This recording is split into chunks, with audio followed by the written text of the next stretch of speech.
Well, I think that the whole of my life has felt like a battle.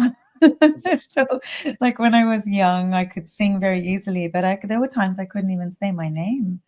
And Mm. what that comes with as a child, imagine being in school and not being able to talk. That comes with a lot of challenges, right? So my whole life has felt like I've had to get that little warrior spirit out. And then even, just I think that being an artist and a creative, well, not just being an artist and creative, I think this world does everything it can to exile you from yourself. This world does everything it can to stop you or distract you from being who you were meant to be all along.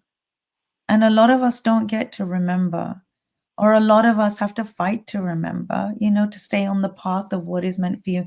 Even social media convinces us to live the lives of others, that's more alluring. So we do have to fight for the truth of who we are. And I've realized that. I've realized that in my life through my own experience.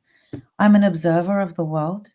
And I see that much of the suffering that happens in the world is because people simply aren't allowed or even give themselves permission to be who they are. The greatest battle that we have is in the mind.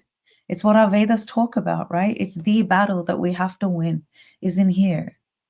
And I've gone through things in my life, and that's why I think people really resonate with this album, because they know that my voice is an embodiment of truthful experience. I didn't just pick up the mantras and think, oh, this sounds cool, I'm going to put that in a song.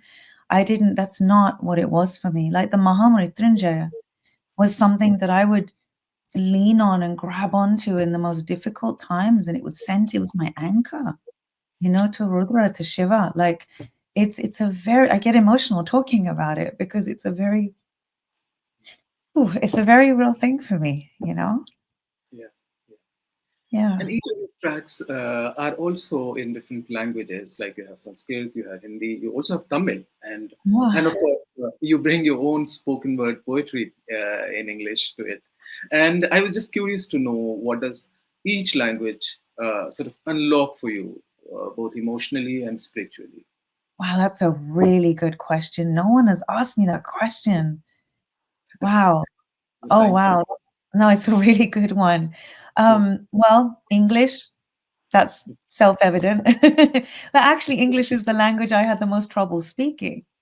Right. Right. Interestingly enough, for me to do a spoken word piece and then to do the spoken word and release your fears was a big deal for me to do that. So that was quite a big thing for me.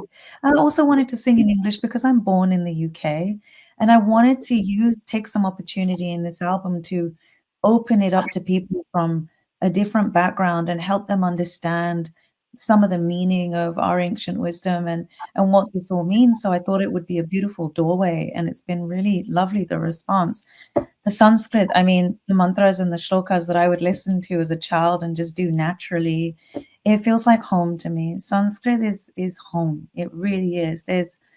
Mhm. It's a place of total and utter freedom and truth. There's everything becomes fine when you chant these names. The Right. Avadi was the Avadi was interesting because of the longest time, the Hanuman Chalisa, I didn't realize that it was in Avadi. My mother would sing this to me when I was a child, and always Mhm. sing this with my mom. I still do sing this with my mom. I sometimes FaceTime with my mom from America, and I'm like, "Mom, let's do the Chalisa together." And it's so nice.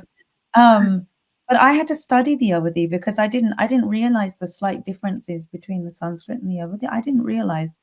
So that was really beautiful. That was a kind of a teachable thing for me to decide to record the Chalisa and Right. do that. And the Tamil was a really interesting one because the composition, Aganita Tara, is about 3,500 years old. Mhm. And I'm not from South India, but I feel this incredible connection to the South. It's very, very interesting. And the moment I discovered that composition, my friend actually introduced the composition to me. Her family guru was Swami Abhidananda. And I believe that the original words were written by Sage Augustine. So it was like 3,500 years ago. And there was something about that composition, I'm not kidding you. The moment I heard those lyrics, it wouldn't leave me. Like, it just would not let me go.